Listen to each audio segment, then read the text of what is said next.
Baiklah, perkenalkan nama saya Novi Gani Putri Saragi dari kelas MJ 604 mata kuliah Organizational Behavior tahun ajaran 2024-2025. Di sini saya mengangkat tema konflik komunikasi dan organisasi dalam rangka ujian akhir semester. Materi presentasi saya yang pertama hubungan konflik dan komunikasi, yang kedua penyebab konflik dalam organisasi, yang ketiga dampak konflik komunikasi, empat cara mengatasi konflik komunikasi, empat strategi penanganan konflik, lalu kesimpulan. Hubungan erat konflik dengan komunikasi. Dalam perspektif perilaku organisasi, konflik tidak terjadi dalam ruang hampa yang muncul sebagai hasil dari interaksi sosial dan komunikasi yang menjadi medium utamanya. Komunikasi yang buruk seringkali menjadi pemicu konflik, sedangkan komunikasi yang baik bisa menjadi penyelesaian konflik. Menurut Barnlund, tahun 1970 dalam Transactional Model of Communication, komunikasi adalah proses dinamis dua arah, yang artinya setiap pihak secara simultan menjadi pengirim dan penerima pesan. Jika proses ini terganggu, maka konflik sangat mungkin terjadi. Contohnya, seorang karyawan menginterpretasikan email atasannya sebagai teguran, padahal maksudnya hanya sebagai pengingat. Akibatnya karyawan menjadi canggung dan produktivitas pekerjaannya menjadi menurun. Penyebab konflik komunikasi dalam organisasi berdasarkan teori perilaku organisasi yang pertama, kurangnya psikologi safety.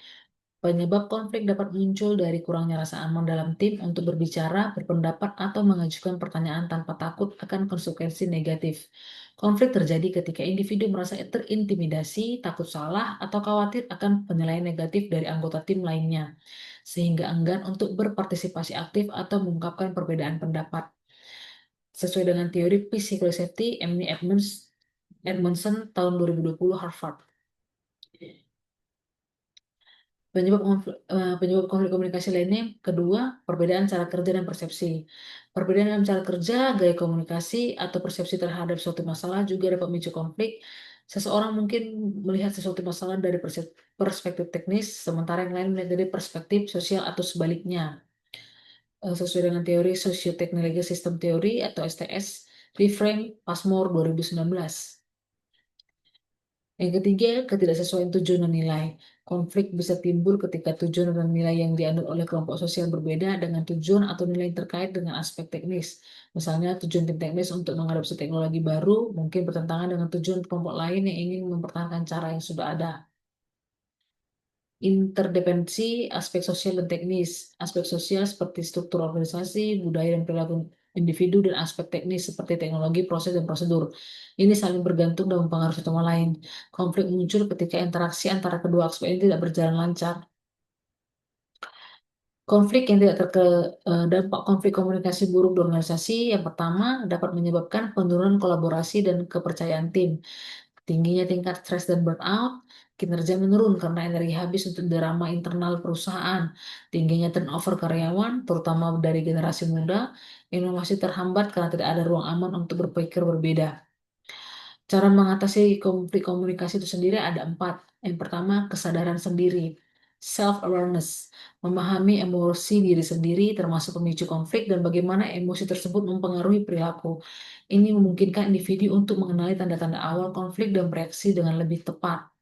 Lalu ada pengelolaan diri atau self-management, mengelola emosi sendiri, terutama emosi negatif seperti marah atau frustasi yang dapat memicu atau memperburuk konflik. Kemampuan untuk menenangkan diri, berpikir jernih, dan mengendalikan perilaku impulsif adalah kunci. Lalu ada kesadaran sosial atau social awareness, memahami emosi orang lain, termasuk bagaimana konflik mempengaruhi mereka. Ini melibatkan empati, kemampuan untuk melihat situasi dari sudut pandang orang lain, dan peka terhadap isyarat nonverbal.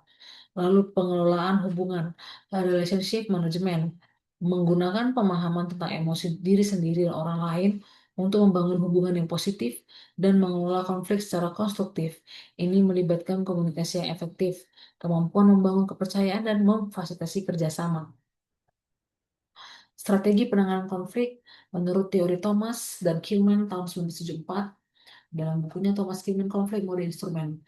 Gaya penanganannya ada 5. Yang pertama, kolaborasi dengan ciri cari solusi menang-menang atau win-win solution.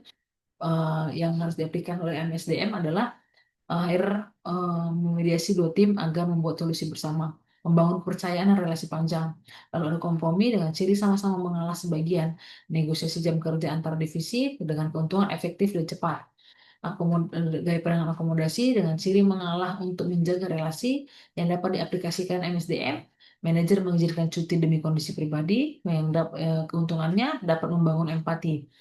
Gaya penanganan menghindari dengan ciri menunda pembahasan konflik. Aplikasinya HR menenangkan suasana sebelum intervensi dengan keuntungan menghindari konflik yang meledak. Lalu yang terakhir bahwa penanganan kompetisi dengan ciri tegas dan otoritatif yang harus diaplikasikan oleh MSDM adalah manajer memberhentikan vendor bermasalah. Ini keuntungannya tepat dalam kritis dan keadaan darurat.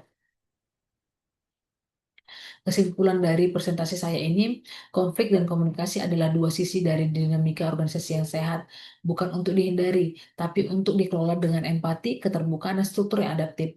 Dalam dunia kerja modern, solusi konflik bukan sekadar siapa yang menang atau kalah, tapi bagaimana relasi kerja bisa pulih, berkembang, dan berkelanjutan. Terima kasih, sekian presentasi dari saya.